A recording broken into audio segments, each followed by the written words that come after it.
군인들이 예수를 십자가에 못 박고 그의 옷을 취하여 네 깃에 나눠 각각 한 깃씩 얻고 속옷도 취하니 이 속옷은 호지 아니하고 위에서부터 통으로 짠 것이라. 군인들이 서로 말하되 이것을 찢지 말고 누가 얻나 제비 뽑자 하니 이는 성경이 그들이 내 옷을 나누고 내 옷을 제비 뽑나이다 한 것을 응하게 하려 함이려라. 군인들은 이런 일을 하고 예수의 십자가 곁에는 그 어머니와 이모와 글로바의 아내 마리아와 막달라 마리아가 섰는지라. 아멘. 예수님께서 지금 십자가에 매달려 돌아가시는 순간에 군인들이 예수님의 옷을 서로 나누는 장면을 지금 기록한 것입니다. 예수님께서 지금 십자가에 못 박히셨다는 것은 지금 죽어가고 있는 중이라는 것입니다. 그래서 죽어가는 자에게나 살아있는 자에게나 죽음만큼 더 엄숙한 순간은 없습니다. 왜냐하면 죽음이라는 것은 인간에게 있어서 일생에 있어서 딱 한 번 주어지는 가장 마지막의 큰 사건이기 때문입니다. 그래서 지금 현재 골고다 언덕에서 세 사람이 죽어가고 있는데 지금 그 순간은 굉장히 비장하고 엄숙한 순간일 수밖에 없는데 성경에서는 그렇지 아니하였다고 지금 기록을 하고 있습니다. 군병들이 예수님을 십자가에 못 박고 그 옷을 네 깃으로 나누어서 한 깃씩 지금 얻어가고 있다는 것입니다. 그래서 예수님께서는 지금 십자가에서 죽어가고 계시는데 군병들이 한 짓이라는 것은 뭐냐면 그 옷을 네 명이 나누어 가졌다는 것이죠. 그래서 그때 로마 제국은 죄수를 십자가에 이제 이렇게 매달아서 사형 집행을 할 때 군병들 네 명이 한 조가 되어서 그 일을 했습니다. 그러니까 예전에 제가 한번 말씀드렸듯이 그 십자가 사건을 말씀드리면서 보여드렸었는데 그 예수님을 매달을 때도 그 이렇게 세로 그 막대 그것은 땅에 그대로 원래 박혀있던 채였다고 말씀을 드렸죠. 그리고 예수님은 그 가로막대를만을 지고 올라가셨는데 그 가로막대에다가 양팔에 이렇게 못을 박고는 그분을 매달으는데 네 명이 그 작업을 하고 있었습니다. 그래서 그분을 매달을 때도 그 가로막대에다 이렇게 못을 박고서는 그분을 거기서 달아서 아래에서 두 명이 발을 받치고 저 뒤쪽 십자가 저 뒤쪽에서는 두 명이 이 쇠사슬을 해갖고 도르래 같은 걸로 해서 이걸 끌어올리고 있었습니다. 그러니까 네 명이 한 조가 된 것이죠. 근데 이 매달린 이 죄수의 유품은 그 한 조가 된 로마 군병 그 네 명의 몫이었습니다. 그래서 넷이 지금 나누어 가지는 거예요. 그런데 일반적으로 유대인들은 그 옷을 입을 때 속옷 위에 겉옷을 입고 그리고 머리에다 수건을 쓰고 허리에다가 이 천을 둘렀었죠. 허리띠를. 그리고 이제 이렇게 샌들을 신었었는데 이 옷을 네 명이 나눴다는 가위로 네 명이 잘랐다는 것이 아니라 머리 수건하고 이 겉옷하고 허리 이 천하고 샌들 이 네 개를 네 명이 나누어 가졌다는 것입니다. 그런데 제일 마지막에 보면 또 뭐가 있냐면 하나가 더 남아 있었는데 속옷이 남아 있었다고 그러죠. 그래서 이에 대해서 본문은 이것을 제비를 뽑자는 것입니다. 딱 하나니까 서로. 그러니까 가장 숙연해야 될 임종의 순간에 그들은 그것에는 죽으면 아랑곳하지 않고 지금 제비를 뽑고 있는 것입니다. 그들의 관심사는 지금 무엇이냐면 자기들의 손으로 지금 무엇을 움켜쥘 수 있느냐인 것입니다. 군병들의 관심사는 내 손에 지금 무엇이 움켜쥐어질 수 있느냐는 것이에요. 그래서 우리가 지금 생각하기에는 인간을 구원하시기 위해서 죄의 말하자면 형벌을 대신 지고 십자가 위에서 돌아가시고 있는 주님, 그분 앞에서 로마 군병들이 관심을 갖고 있는 것은 단지 자기의 손 안에 무엇을 움켜쥐느냐, 거기에만 지금 혈안이 되어 있다는 것이죠. 그들이 예수님의 겉옷과 속옷을 나누어 가질 권리를 가진 것은 무엇 때문에 그 권리가 주어졌냐면 예수님을 못질한 대가였습니다. 그래서 지금 우리가 우리 손 안에 쥐고 있는 그것을 들여다보면서 즐거워하고 있다면 혹시 그것이 우리가 누군가를 희생시킨 결과로 얻은 것은 아닌가? 예수님을 못질한 대가로 지금 우리가 내 손 안에 뭔가를 거머쥐고 있지는 않는가? 말하자면 예수님을 못질한 대가가 뭔가 지금 우리가 생각하기에는 예수님 2000년 전에 돌아가셨는데 내가 그때 옆에 구경도 안 했는데 무엇을 내가 못질을 한 것이 있는가? 진리이신 그분을 떠나서 비진리를 선택한 것 또한 그분을 못질한 것입니다. 또한 말씀 자체이신 그분의 말씀에 말하자면 못질을 하고 순종하기보다는 불순종을 택한 나. 그래서 불순종을 택함으로 인해서 세상 속에서 유익을 얻은 것. 그 유익을 지금 우리는 대가로 손에 거머쥐고 있는지도 모릅니다. 그래서 우리가 생각했을 때 이 군병들이 서로 뭔가를 가져가기 위해서 지금 제비뽑기를 하고 있는데 그 군병들이 가져간 것, 그것이 그들의 삶에 무슨 도움이 되었겠습니까? 예수님께서는 말하자면 달동네 나사렛 출신이었습니다. 또한 그는 삶의 거점이 갈릴리의 빈민촌이었습니다.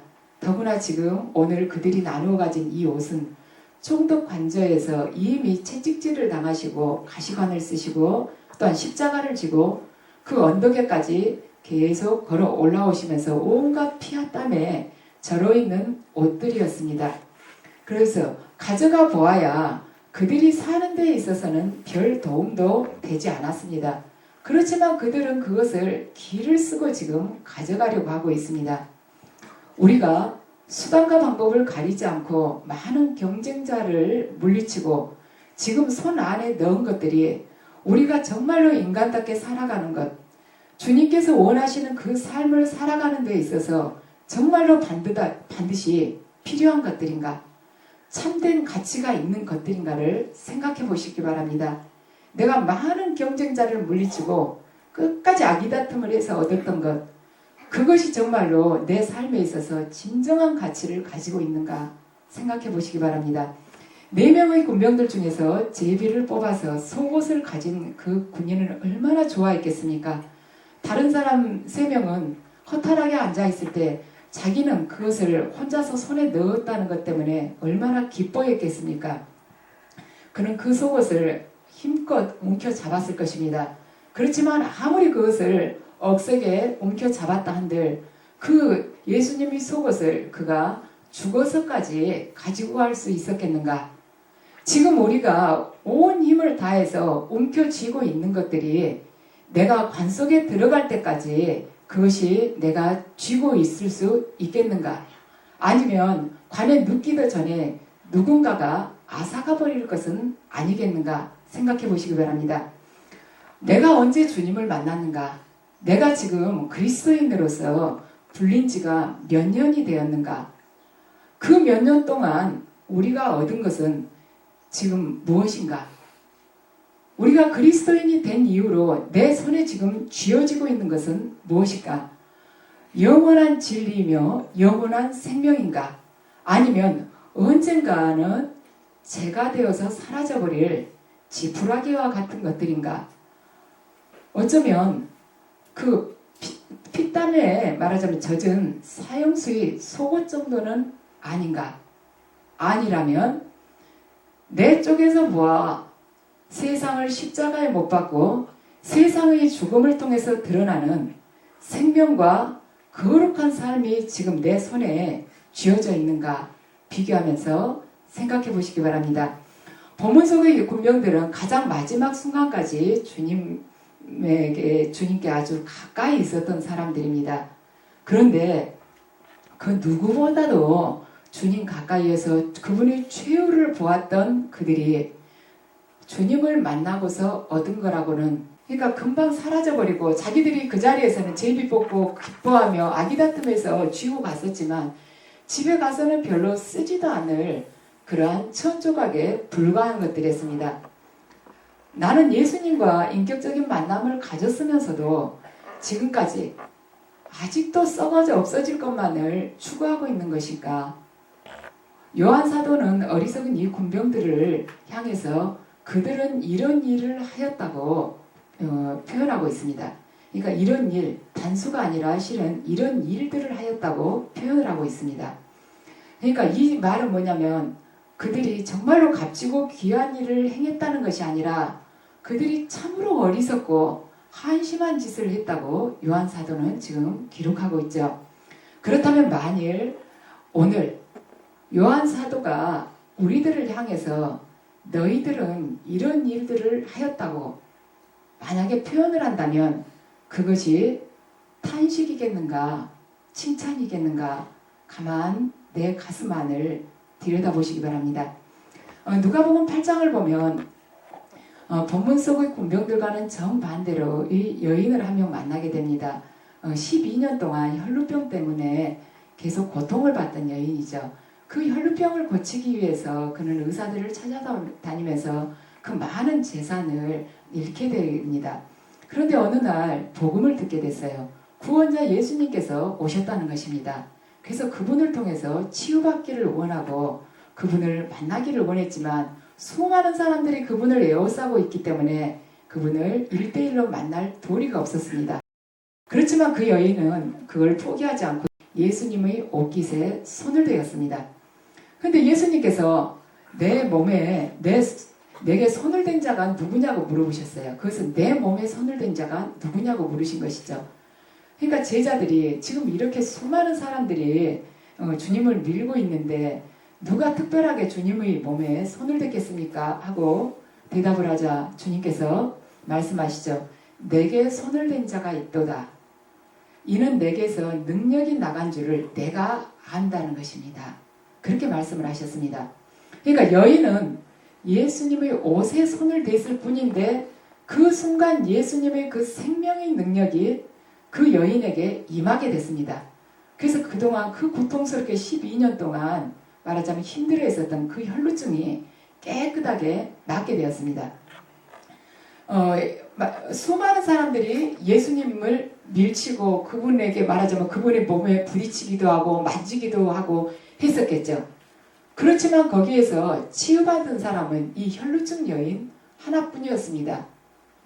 많은 사람이 예수님과 부딪히기도 하고 밀기도 하고 손도 대보고 했지만 그 차이는 무엇인가? 이 여인이 간절하게 사모하는 마음, 진정으로 그의 심령이 주님과 인격적으로 만나고자 했었기 때문에 그분의 능력이 임했다는 것이죠. 우리들이 예수님의 몸에 가서 부딪힌다 해서 능력이 임한 것이 절대로 아니라는 것입니다. 내 영혼의 중심이 무엇을 사모하고 무엇을 추구하느냐에 따라서 그분의 영광과 은총이 임한다는 것을 지금 이 누가복음 8장은 증명해주고 있습니다. 자, 그러면 지금 골고다 언덕 위에 있는 4명의 그 군병과 여인을 비교해 볼 필요가 있습니다. 4명의 군병은 옷을 취하였고 이 여인은 그걸 취하지를 못했지만 옷을 만졌습니다. 그 옷깃에 둘 다 손이 닿았다는 것, 예수님의 옷을 만져보았다는 것은 지금 똑같은 공통점인데 이 군병들은 옷을 움켜 잡았습니다. 그리고 이 여인은 옷에 손을 대기만 했습니다. 손을 대기만 했는데 이 여인은 그 능력이 전해지면서 병마가 완전히 치유가 됐습니다. 그렇다면 예수님의 옷을 움켜쥔 군병들에게는 태산도 흔들 만한 그 큰 능력이 임해야 되지 않았겠습니까? 그러나 그들에게는 신랑 같은 능력도 임하지 않았습니다. 그 이유는 무엇인가? 군병들이 예수님의 옷을 움켜잡았던 것은 그 옷 자체가 목적이었습니다. 근데 여인이 군중들 틈에서 예수님의 옷에 손을 대었던 것은 예수님의 옷이 목적이 아니라 예수님의 구원과 생명이 그에게는 목적이었습니다. 그러니까 군병들이나 여인이나 예수님의 옷에 손이 닿았다는 그 공통점은 가지고 있지만 그들이 목적이 달랐다는 것이죠. 군병들은 예수님의 소유의 목적이 있었지만 이 여인은 그 구원자인 예수 그리스도를 인격적으로 만나는데 그 목적이 있었습니다. 그렇지만 그 차이점을 아무도 알지 못했지만 예수님께서는 그 진의를 아시고 내게 손을 댄 자가 있도다. 나에게서 능력이 즉 힘이 나갔음을 내가 안다고 말씀하셨습니다. 그러면서 그 여인을 고쳐주셨습니다. 그러면 이제 집으로 돌아가는 군병들과 여인을 비교해 볼 필요가 있습니다. 집으로 돌아가는 군병들 손에는 말하자면 예수님의 옷이 쥐어져 있습니다. 그러나 예수님의 옷에 손을 대기만 했던 여인은 겉보기에는 빈손입니다. 텅 비어있죠.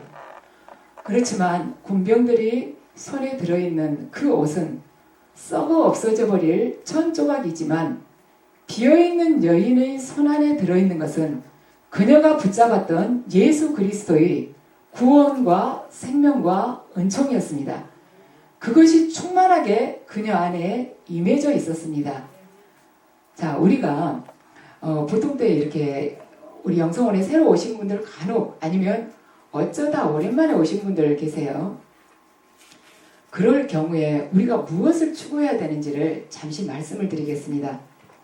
간혹 오시는 분들 아니면 처음 오시는 분들 중에 딱 집회 끝날 시간에 맞춰서 오십니다. 그러니까 예언만 받고 가시겠다는 것이죠. 내가 원하는 그 문제에 대해서 상담받고 하나님 뜻만 받아가지고 가시겠다는 것입니다. 아니면 집회 전에 오신 분도 있어요. 굉장히 바쁘다고 그러시면서 빨리 예언받고 가야겠다고 그러세요.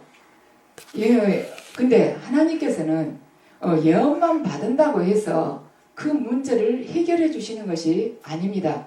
지금 그분들의 이 태도는 로마 군병들이 태도하고 똑같습니다. 옷만 손에 움켜쥐어야겠다는 것이죠.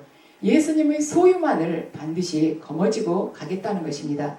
그렇지만 하나님께서는 어떠한 그 소유, 거기에 혈안이 되어 있는 사람에게 절대로 응답해 주시지 않습니다. 오셔가지고 예언을 받은다 해서 문제가 해결이 되는 것이 아니고 우리 마음의 중심이 그분을 말하자면 인격적으로 만나고 예수 그리스도 그 구원자 그분께 온전히 내 자신을 내드리고 경배하며 그분의 뜻대로 살기를 원하고자 내 삶이 회개 가운데서 완전히 변할 때 그분이 뜻하신 바대로 계획하신 바대로 우리의 삶을 아름답게 이렇게 바꾸어 주시는 것이지 당장 이 사업을 할까요? 인쇄소를 할까요? 아니면 치킨집을 할까요? 여기에 대해서 그 뜻을 받아보려는 거. 내가 지금 곧 말하자면 우리 집이 부도나게 생겼는데 어떻게 하면 좋을까요? 여기에 대해서 답변해서 그 수십 년 동안 잘못 살았던 것을 여기 오셔서 잠깐 한 5분 예언받은 것을 그날 밤에 완전히 뒤바꿔 주시는 주님이 아니라는 것입니다. 우리는 또한 이러죠. 사역받기를 원하십니다. 근데 여기서 이제 사역해드리는 되게 기준이 그렇죠. 여기 이렇게 꾸준히 오래 다니셨는데도 빨리 회복이 안 되신다거나 또는 아니면 악한 영의 공격을 받아서 본인이 혼자서 기도로 이렇게 뚫고 일어서기가 힘드시다거나 아니면 또 병마가 심해서 혼자 기도해서 일어서기가 어려우시다거나 아니면 급하게 뭐 상태가 나빠졌다거나 그럴 때 개개인 이 사역을 해드립니다. 그런데 주님께서는 이제 우리는 그 기준으로 주로 해드려요. 개별 사역을. 근데 주님께서는 우리가 될 수 있으면 예배를 통해서 당신께 그 안에서 당신께서 기뻐하시는 제사를 드리고 그분께서 기뻐 흥양하시도록 우리 자신을 제물로 내드리는 그 예배를 통해서 은혜를 주시기를 원하십니다. 우리 보통 생각하기에는 예배를 통해서는 별로 은혜가 안 내릴 것 같죠. 왜냐하면 이렇게 수십 명이 앉아있는데 그 중에서 특별하게 나한테 뭐가 떨어질까 하는 생각이 드는 거예요. 좀 막연한 거예요. 이 시간에 내가 당첨이 될 것인가 안 될 것인가 약간 불안할 수 있죠. 반드시 한 개인이 와서 내 등에나 가슴에다 손을 대고 막 방언을 해야만이 뭔가 받았다는 생각이 들 것 같지만 그렇지 않습니다. 큰 은혜는 반드시 예배를 통해서 이루어지게 됩니다. 이건 이제 제 경험인데 그러니까 한 5년쯤 전에 그때도 제가 많이 이렇게 상태가 안 좋았었죠. 그때는 훨씬 더 심하게 아팠었죠. 그럴 때 이제 목사님이 제 머리에다 이렇게 손으로 내고 그렇게 기도를 하셔도 절대 안 나갈 때가 있어요. 아무리 이렇게 마이크가 터지라고 소리를 지르고 해도 머리를 문지르고 뭐 머리가 아무리 많이 빠져도 안 됩니다. 그래서 우리가 그때 이렇게 영감으로 그때 그걸 받았죠. 예배를 드리라고 주님이 그렇게 하셨습니다. 그래가지고는 예배를 드리니까 찬양을 하고 말씀을 전하고 그리고 기도를 할 때 그때 이 어둠의 세력들이 손을 대지 않아도 소리를 지르지 않아도 떼굴떼굴 구르지 않아도 그때 빠져나갔어요. 그래서 그걸 이제 목사님하고 저하고는 체험을 하고 나서 우리가 말하자면 지금 서울에서 같으면 주일하고 수요일날 집회가 있죠. 근데 그때 저는 주일 수요일만 나온 게 아니라 만약에 주일 수요일이 있었다면 월요일 화요일 목요일도 매일 나와서 기도를 했었습니다. 그러니까 매일 나와서 1시 반부터 저녁 6시까지는 기도를 그냥 하는 거예요. 계속 무릎 꿇고 앉아서. 그때 나온 사람들이 한 몇 명 되죠. 한 대여섯 명. 우리 여기 나온 식구들 지금 몇 명 계시죠. 그러면 우리가 계속 그때 통성기도 계속 하니까 금방 이게 빠질 것 같죠. 그런데 주님이 그 예배를 원하세요. 그래서 안 됐을 경우에 우리가 그 서너 명밖에 안 돼도 목사님이 예배를 항상 드리셨습니다. 근데 어느 날 이런 날이 있었어요. 이제 찬양하고 말씀을 딱 이렇게 선포를 하셔야 되는데 목사님이 그날은 딱 한 절이었습니다. 말씀이. 한 절만 딱 이제 이렇게 봉독을 하시면 됐어요. 그래서 그날 목사님이 딱 성경을 펴시면서 이제 우리가 이제 몇 장 몇 절입니다. 오늘 말씀은 그러니까 우리가 다 성경을 이렇게 막 폈죠. 그러니까 목사님이 펼 거 없다고 한 절이니까 그냥 내가 읽겠다고 그러셨어요. 그래갖고 한 절을 딱 이렇게 봉독을 하셨고 그 다음에 이제 이렇게 우리가 기도를 했죠. 그런데 아무 은혜도 그날 안 내렸습니다. 그래가지고 이제 목사님이 다시 주님께 기도를 드리고 다시 예배를 시작했습니다. 거기서 어떤 점이 잘못됐었냐면 한 절이니까 책 펴지 말고 그냥 내 것 들으라고. 이것이 정성이 제대로 드려지지 않는 예배였기 때문에 주님께서 받으시질 않았습니다. 여러분들 예배가 얼마나 중요한지 아시겠죠? 찬양하고 기도한 것은 똑같았는데 그냥 한 절이니까 내가 읽을 테니까 그냥 놔두라고. 안 되는 거예요. 주님 그걸 원치 않으시는 것입니다. 우리의 최고의 정성과 최고의 마음 그것을 당신께서 받기를 원하세요. 그런데 그걸 모르시는 분들은 집회 끝날 때쯤 와서 딱 예언만 점집에 가서 딱 점괘 한번 받아보려는 것처럼 딱 오시는데 절대로 주님 거기에 응답하시지 않습니다. 그래서 여러분들이 이 예배가 얼마나 중요한지를 깨달으시기 바랍니다. 저는 이제 이렇게 예배 중에 기름 부음이나 이렇게 통성이나 이런 중에 이렇게 계시나 이 은혜가 내리는 걸 보면 알 수가 있어요. 개별 사역 받아가지고는 그 큰 은혜가 한순간에 그렇게 안 내립니다. 아무리 아파도 예배 중에 주님 이 멘트가 나오면서 하면 전체가 한순간에 싹 사라져요. 통증이. 그래서 예배를 통해서 권능, 그러니까 그분이 우리가 영을 열어주시고 은사가 내려지고 또한 치유가 강한 치유들이 다 이루어지기 때문에 여러분들 반드시 이 예배를 최고의 경건한 마음과 최고의 경외심을 가지고 그분께 바치시기 바랍니다. 그렇지 않고 내가 뭔가를 얻어가겠다면 이 로마 군병들하고 똑같아요. 멋질한 대가로 속옷이나 좀 취해가 볼까? 그것하고 똑같습니다. 자, 이제 우리의 손 안을 한번 들여다보시기 바랍니다. 우리 각자는 어느 쪽인가? 말하자면 골고타 군병의 손인가? 아니면 갈릴리 여인의 손인가? 지금 골고타 군병의 손에는 주님의 옷이 쥐어져 있고 갈릴리 여인의 손은 겉보기에는 텅 비어있는 것처럼 보입니다. 그 차이가 무엇인가? 지금 내가 움켜쥐고 있는 것은 무엇입니까? 예수님의 이름으로 내가 추구하고 얻은 것이 지금 무엇입니까? 그것을 내가 죽어서까지 계속 들고 갈 수 있겠습니까?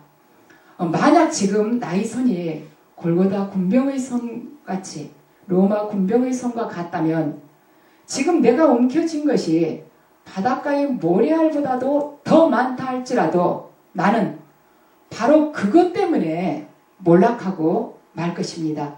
하지만 내 손으로 예수 그리스도를 붙잡은 사람, 그 손으로 그리스도 안에서 영원한 생명과 진리를 얻은 사람이 있다면 그 사람은 그것으로 인해서 참된 생명의 향기를 진동시키게 될 것이며 또한 이 혼탁한 세상을 맑게 변화시킬 수 있을 것입니다.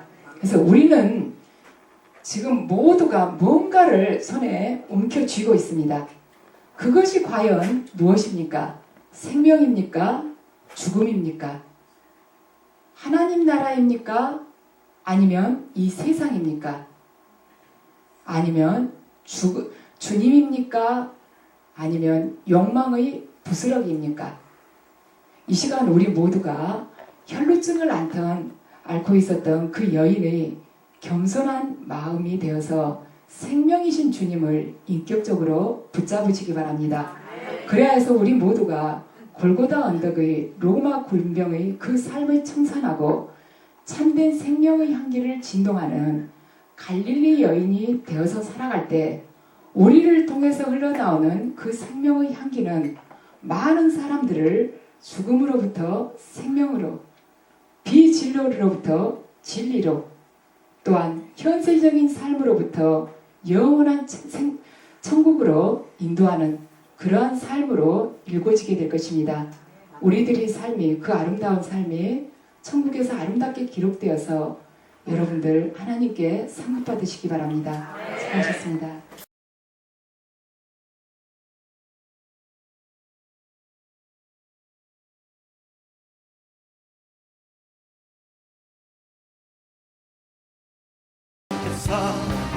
전쟁을